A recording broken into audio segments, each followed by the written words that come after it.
Welcome back to the Hard Hitter Podcast. I am here with just myself today. A bit unusual, but I want to try to get back in the swing of things. So we are going to be doing a second round preview / prediction of our first second round matchup that we know of. Currently the Predators and the Hurricanes are playing right now. So we'll see. Maybe the Central will be decided, but for now, this is the only second round matchup we know of to see who's going to the Final Four. So let's get into it. We got Boston, the 2 seed, facing the 4 seed Islanders. Let's talk about how each team got here. Boston had to play the 3 seed, Boston the 3 seed, not the 2 seed. Boston had to play the 2 seed Capitals, and they beat them in convincing fashion, 4-2. They looked, 4-1, my bad. So obviously, Capitals going into, they won the first game. Obviously, their goalie gets hurt. Craig Anderson beats them, so there's a lot of questions about, is Boston the Boston we think they are, or are they just going to be losing again? But they put those doubts to bed when they ended up coming back and winning 4 straight against a very good Washington Capital team. So that obviously we can kind of look at some of these players' stats. We got Pasternak obviously leading them with 6 points. McAvoy, 5 points. That's really great for defensemen. And then, of course, you got Bergeron and Marchand, that top line, all up in there in the top 4. You also got Taylor Hall chipping in a few huge trade deadline acquisition. And also you got Tuukka in the net, posting a .940 at the moment, playing some better goaltending. This is 2 teams who have had amazing goaltending, but we'll get to the Islanders in a little bit. So, or we'll get to them right now, actually. So the Islanders, they ended up beating the Pittsburgh Penguins 4-2, and you have the Penguins, a very, very, very good team, and obviously Islanders, a bit more of a defensive team who likes to shut down their top line. They shut down Crosby. Gensel looked terrible the whole round.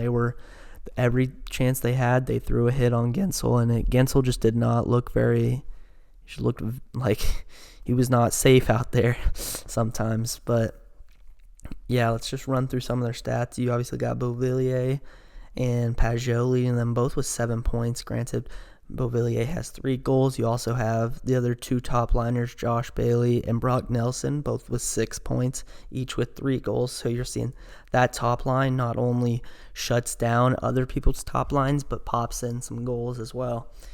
Kyle Palmieri, the trade deadline acquisition, with 3 goals. It's solid. That's what you want if you're Lou Lamoriello. That's what you paid for when you went out and traded for him. Jordan Eberle with 3 points. You got Pollock with 3 points. Wallstrom with 3 points. You can just see how deep this team is.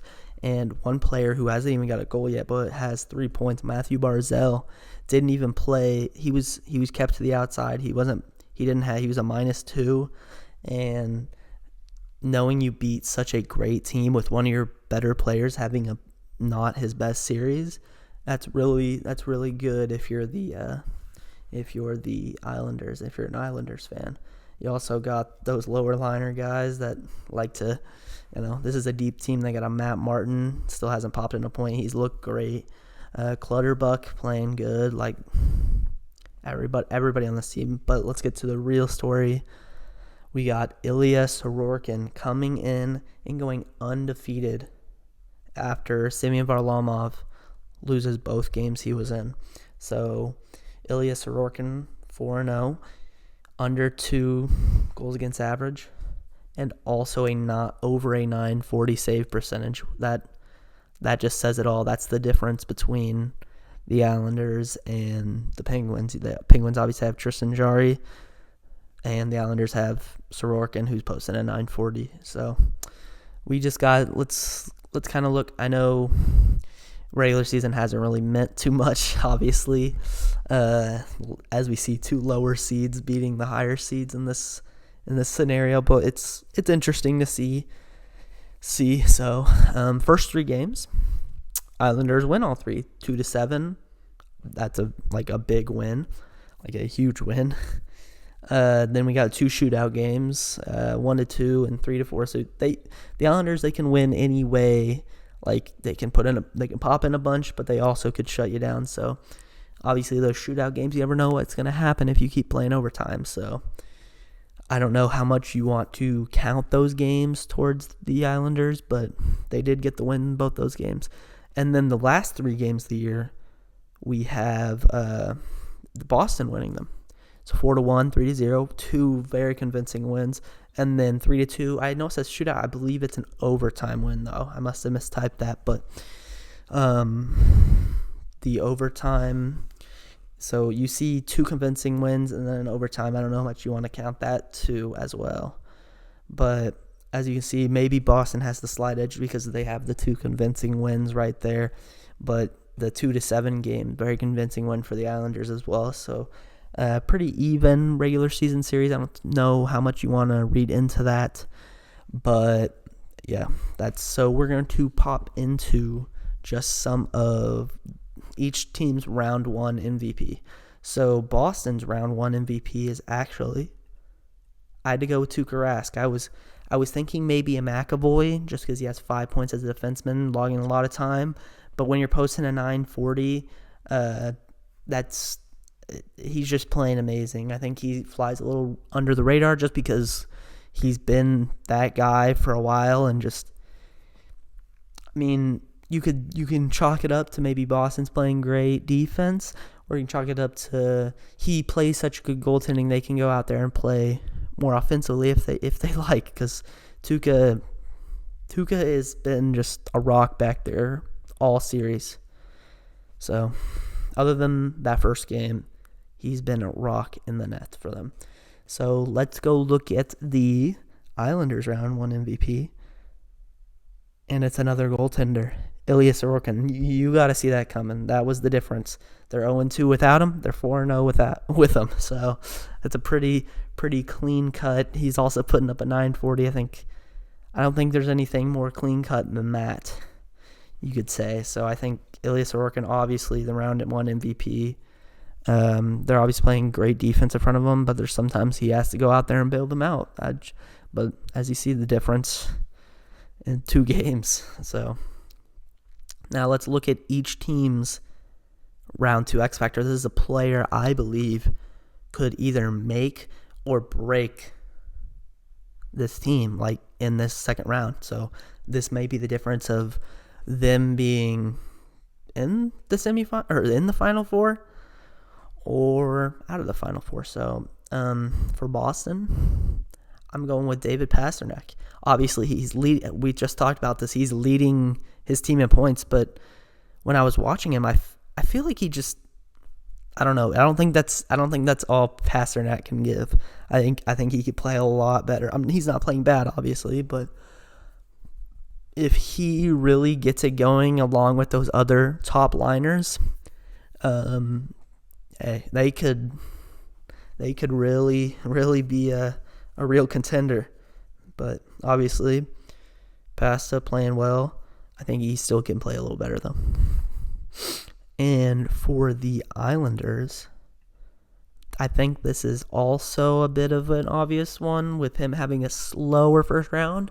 But Matthew Barzell, only 3 points in the first round. A guy who kind of was their leading man in that regular season. He kind of carries a lot of their offense when it comes to, so 45 points.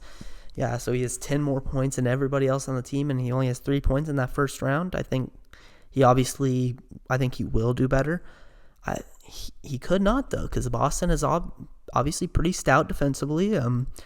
I thought when the Islanders were playing the Penguins, they did a great job keeping him to the outside, not letting him get inside and use those hands he has, the dirty dangles he's known for. But yeah, if he can start getting it going, this Islander team could be very dangerous. So now for my prediction. I think this could go 7. I don't see it going less than 6. I think this is going to be a great series. I think there's some similarities when the Islanders just played the Penguins, how they're going to need to shut down that top line. If they could shut down that top line, they have a pretty good chance of winning. They did that to the Crosby line. I think that top line of Bailey, Nelson, and Beauvillier will do that again. And I think Sorokin he's keeping the net. And yeah, that's why I'm picking the Islanders. I think it's very possible for Boston to win. If Boston gets that first line really going, I think it's hard for anybody to beat that team, but I think the defensive nature of the Islanders is going to really slow down that line and give those lower lines a chance to go out there and put a couple pucks in the net. So that's why I am picking the Islanders for the second round and headed to the Final Four. Let me know what you guys think about these predictions. Let me know what you think about this kind of type of video, where it's just me giving my take. So maybe we will have another one out tomorrow. I'm not sure. Just depends if the Predators or the Hurricanes win. If not, we don't know. Montreal obviously won in overtime tonight, so we're going to Game 6 in that game. Vegas, Minnesota is going to Game 7. We could see a Game 7 Nashville, Carolina on Saturday if Nashville keeps it up at the moment. But still a lot of hockey to be played. Let me know. Remember to like, subscribe, leave a comment. That really helps us in the algorithm. Go check out our other videos. I'm glad to be back recording. It's been a while, but yeah, have a good one. Peace.